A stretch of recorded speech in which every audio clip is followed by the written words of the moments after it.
Pessoal, vamos ver aqui mais dois exemplos. O exemplo 11 e o exemplo 12. Vamos ver primeiramente o exemplo 11. Então, como vocês estão vendo aqui a estrutura, a primeira coisa que eu vou fazer é colocar a quantidade de reações em cada apoio.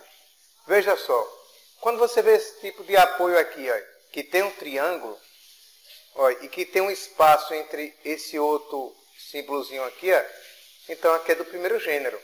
Então, uma reação. Como é do primeiro gênero, uma reação. Do primeiro gênero, uma reação. Então, X representa a quantidade de reações total de apoio. 1, 2, 3. Anel. Como não está formando nenhum anel é zero. Equações extras. Como não tem nenhuma rótula, então não tem nenhuma equação extra.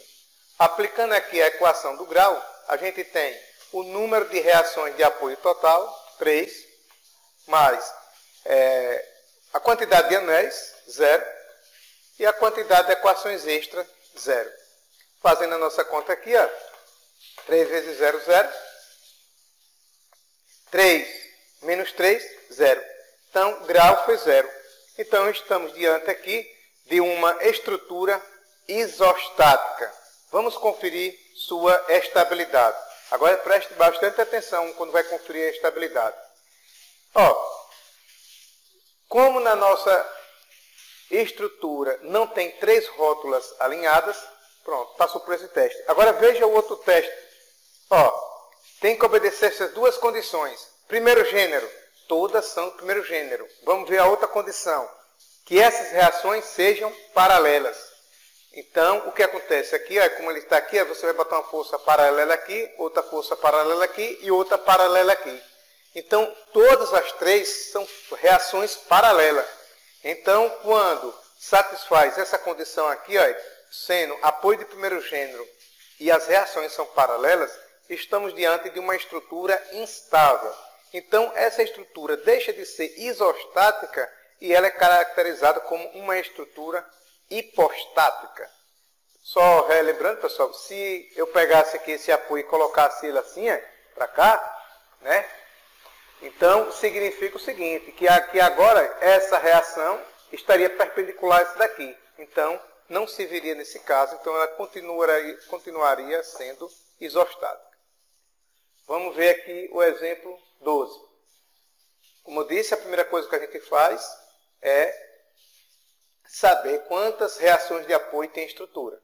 Então aqui, apoio de primeiro gênero, uma reação. Apoio de primeiro gênero, uma reação. Apoio de primeiro gênero, uma reação. Apoio de primeiro gênero, uma reação.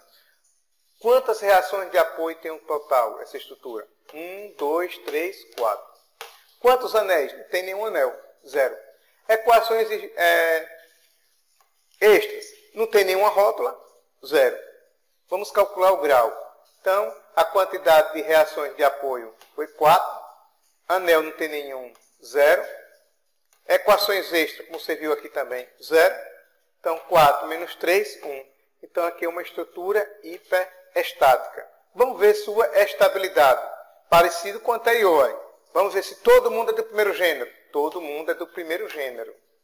Agora, vamos ver se as reações desses apoios de primeiro gênero são paralelas. Ó. Como estão todos na mesma disposição, a gente percebe que todos 4 têm reações paralelas. Então, é uma estrutura instável. Então, essa estrutura também deixa de ser hiperestática. E aqui temos uma estrutura hipostática. Finalmente, pessoal, vamos ver o último exemplo, né? O exemplo 13. Que a gente tem a nossa estrutura, mas a maneira de fazer é sempre a mesma que a gente vem fazendo anteriormente. Veja só, a gente vai aqui ó, no apoio, né? Quantas reações de apoio? Aqui é um apoio do segundo gênero, 2 reações. Aqui é um apoio do primeiro gênero, 1 reação. Aqui é um apoio do primeiro gênero, 1 reação. Aqui é um apoio do segundo gênero, 2 reações. Então, qual é a quantidade total de reações que tem essa estrutura no apoio? 2 com mais 1, 3 com mais 1, 4, com mais 2, 6. Então, tem 6 reações de apoio. Quantos anéis tem? Você olhando aqui, ó, não tem nenhum anel, então anel 0.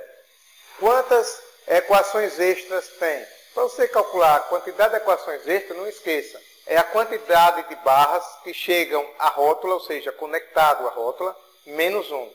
Vamos ver essa rótula daqui. Eu tenho essa barra aqui à esquerda e tenho essa barra à direita que está chegando a ela. Então, duas barras. Então, 2 menos 1, 1. Uma equação extra. Olha essa rótula aqui, está chegando duas barras nela, uma pela esquerda e uma pela direita. Então, duas barras. Então, 2 menos 1, uma equação extra. Essa outra rótula aqui, está chegando uma barra nela pela esquerda e outra pela direita. Então, duas barras. Então, 2 menos 1, 1. Então, qual a quantidade de extras, de equações extras que a gente tem? 1, 2, 3. Calculando o grau. Então, aqui vamos pegar a quantidade de reações de apoio que a gente teve, 6, mais a quantidade de anéis que a gente tem aqui é 0, coloquei 0, menos 3, menos a quantidade de equações extras. Quantas equações extras eu tive aqui? 3. Então, fazendo nossa conta, 3 vezes 0, 0. Então, sinais iguais some, considera o mesmo sinal, 3 menos 3, 6. 6 menos 6, 0. Então, é uma estrutura isostática. Vamos olhar agora a estabilidade da estrutura. Se tiver 3 rótulas alinhadas, já está descartado. Porque aqui é a condição que vocês estão vendo aqui. 3 rótulas alinhadas. Então, para uma estrutura ser instável, você tem que observar o seguinte. 3 coisas importantes. Se tem 3 rótulas alinhadas, ou se só tem apoio de primeiro gênero, e se essas reações no apoio de primeiro gênero, eles são reações paralelas. Então, nesse caso aqui, obedecendo as duas condições de baixo ou uma de cima. Então, nesse caso aqui, você pode observar que abastou essa única condição. Se você pegar uma estrutura que tiver 3 rótulas alinhadas, basta essa condição, essa estrutura ela é instável. Então, essa estrutura ela deixa de ser isostática e passa a ser uma estrutura hipostática. Muito obrigado, pessoal.